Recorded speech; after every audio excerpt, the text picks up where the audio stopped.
বিসমিল্লাহির রহমানির রহিম। আসসালামু আলাইকুম ওয়া রাহমাতুল্লাহি ওয়া বারাকাতুহু। প্রিয় মুসলমান ভাই ও বোনেরা, সকলে দরুদ শরীফ পাঠ করেন। আল্লাহুম্মা সাল্লি আলা মুহাম্মাদি ওয়া আলা আলি মুহাম্মাদ কামা সাল্লাইতা আলা ইব্রাহিম ওয়া আলা আলি ইব্রাহিম ইন্নাকা হামিদুম মাজিদ। আল্লাহুম্মা বারিক আলা মুহাম্মাদি ওয়া আলা আলি মুহাম্মাদ কামা সাল্লাইতা আলা ইব্রাহিম ওয়া আলা আলি ইব্রাহিম ইন্নাকা হামিদুম মাজিদ। আল্লাহুম্মা বারিক আলা মুহাম্মাদিন ওয়া আলা আলি মুহাম্মাদ কামা বারাকতা আলা ইব্রাহিম ওয়া আলা আলি ইব্রাহিম ইন্নাকা হামিদুম মাজিদ।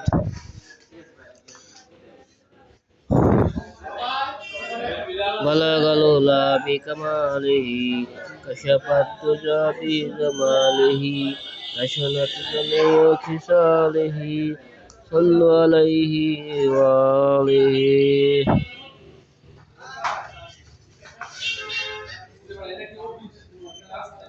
সালাতু ওয়াসসালামু আলাইকা ইয়া রাসূলুল্লাহ। বিসমিল্লাহির রহমানির রহিম। ফাজাইলে কোরআনের থেকে কিছু আলোচনা করতেছি। এই ফাজাইলে তালিম থেকে ফাজাইলে আমাল এই হাদিস কিতাব থেকে একটি হাদিস পড়লে 1000 নফল নামাজের সওয়াব পাওয়া যায়। একটি হাদিস পড়লে 1000 নফল নামাজের সওয়াব পাওয়া যায়। একটি হাদিস শুনলে 1000 নফল নামাজের সওয়াব পাওয়া যায়। আমরা ওই নিয়তে শুনবো, নিজে আমল করার নিয়তে এবং অপর ভাইয়ের নিকট পৌঁছে দেওয়ার নিয়তে আমরা করব। বিসমিল্লাহির রহমানির রহিম। হযরত উকবা ইবনে আমের রাদিয়াল্লাহু তাআলা আনহু বলেন, আমি হুজুর সাল্লাল্লাহু আলাইহি ওয়াসাল্লামকে এই কথা বলিতে শুনিয়াছি যে যদি কোরআন শরীফকে কোনো চামড়ার ভিতর রাখিয়া আগুনে ফেলিয়া দেওয়া হয় তবে উহা পরিবে না। মাশায়েখে হাদিস এই রেওয়ায়েতের দুইটি ব্যাখ্যা করিয়াছেন।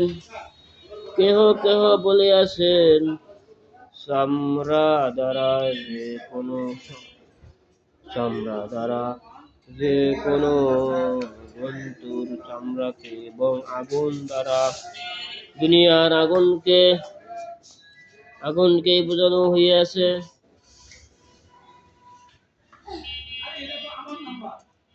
এই অর্থে ইহা একটি বিশেষ মুজেজা যাহা হুজুর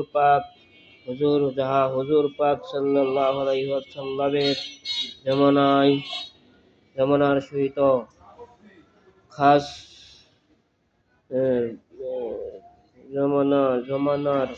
সহিত খাস ছিল, যেমন অন্যান্য নবীদের মুজেজা তাহাদের জামানার সহিত খাস ছিল। দ্বিতীয় অর্থ হইল চামড়ার ধারা মানুষের চামড়া এবং আগুন দ্বারা জাহান্নামের আগুন বোঝানো হইয়াছে। এই অর্থে হুকুমটি ব্যাপক হইবে, কোন জামানার সহিত খাস হইবে না।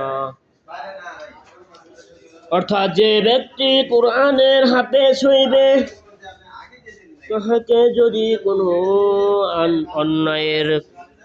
অন্যায়ের কারণে জাহান্নামে নিক্ষেপ করা হয় তবুও আগুন তাহার উপর কোনো ক্রিয়া করিবে না।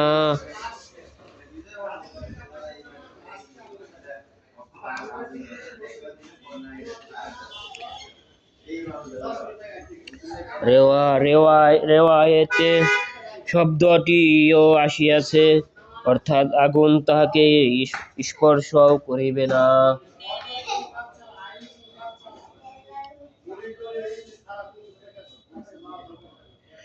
মোল্লা আলী কারি রহমতুল্লাহ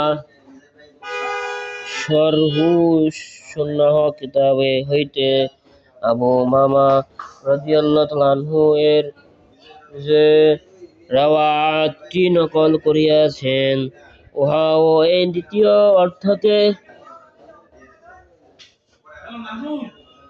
অর্থকে সমর্থন করে, যাহার তর্জমা হইল, তোমরা কুরআন শরীফ হেফজ করিতে থাকো, কারণ যে অন্তরে কালামে পাক রক্ষিত থাকে, আল্লাহ তাআলা ওই অন্তরকে শাস্তি দিবেন না। এই হাদিস উক্ত বিষয়ে অত্যন্ত পরিষ্কার ও সুস্পষ্ট।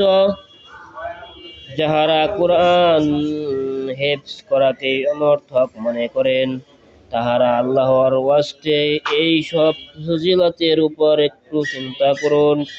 এক ফজিলতি এমন, যাহার ধরুন প্রত্যেক ব্যক্তিকেই কুরআন শরীফ হেফজ করার জন্য জীবন উৎসর্গ করিয়া দেওয়া উচিত, কারণ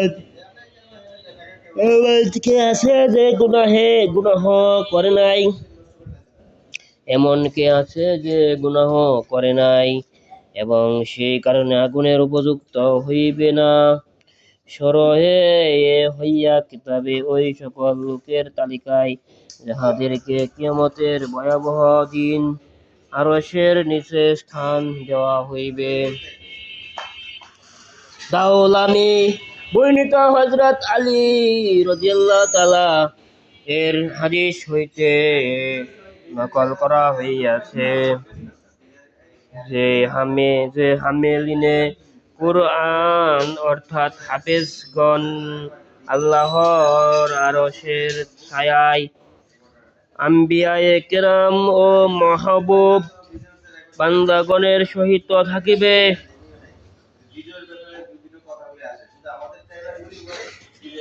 হযরত আলী রাদিয়াল্লাহু তাআলা আনহু হুজুর সাল্লাল্লাহু আলাইহি ওয়াসাল্লামের ইরশাদ নকল করিয়াছেন যে, যে ব্যক্তি কুরআন পড়িল অতঃপর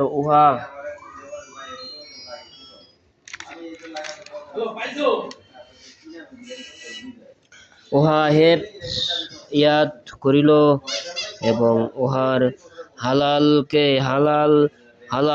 হালাল এবং হারামকে হারাম জানিল, আল্লাহ তাআলা তাহাকে জান্নাতে দাখিল করিবেন। আল্লাহ তাআলা তাহাকে জান্নাতে দাখিল করিবেন এবং তাহার পরিবারের এমন 10 জন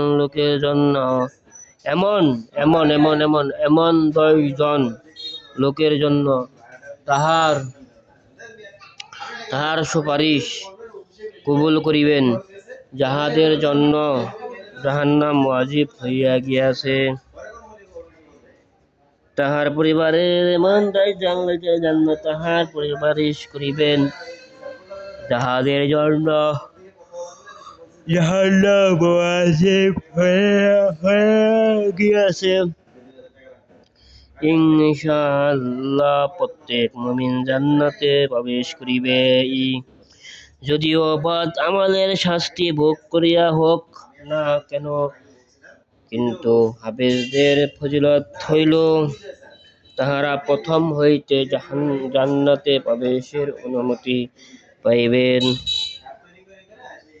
আর ফাজের কবিরা গুনাহে লিপ্ত 10 ব্যক্তির জন্য তাহাদের সুপারিশ কবুল করা হইবে, কাফিরদের জন্য নয়, কেননা তাহাদের জন্য কোনো সুপারিশ নাই।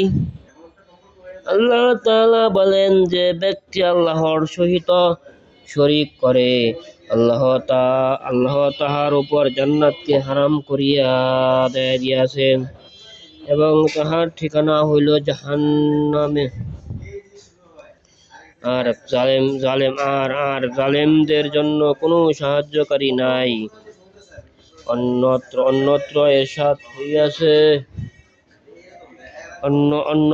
ইরশাদ হইয়াছে, অর্থাৎ নবী এবং মুমিনদের পক্ষে মুশরিকদের জন্য ক্ষমা চাহিবার কোনো অধিকার নাই, যদিও তাহারা আত্মীয় হয়। কোরআনের আয়াত এই বিষয়ে পরিষ্কার যে মুশরিকদের জন্য কোনো ক্ষমা নাই। কাজেই বোঝা গেল হাফেজদের সুপারিশ বলিতে ওই সকল মুসলমানদের জন্য সুপারিশ বোঝানো হইয়াছে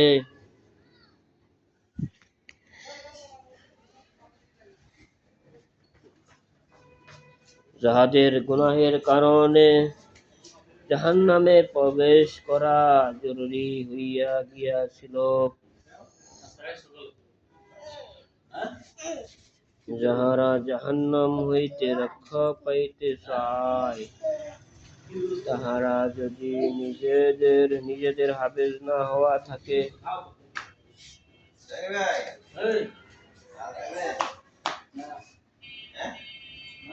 যাহারা জাহান্নাম হইতে রক্ষা পাইতে চায়,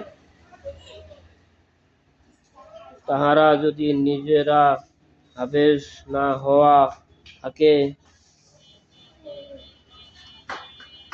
এখন হেফজ করাও যদি তাহাদের জন্য সম্ভবপর না হয়, তবে অন্ততপক্ষে নিজের কোনো নিকট আত্মীয়কে হাফেজ বানানো উচিত, যেন তাহার উছিলায় সে নিজের বদ আমলের শাস্তি হইতে রক্ষা পাইতে পারে। আল্লাহ তাআলা কত বড় মেহেরবান ওই ব্যক্তির উপর যাহার বাপ চাচা, দাদা, নানা, মামা সকলেই হাফেজ।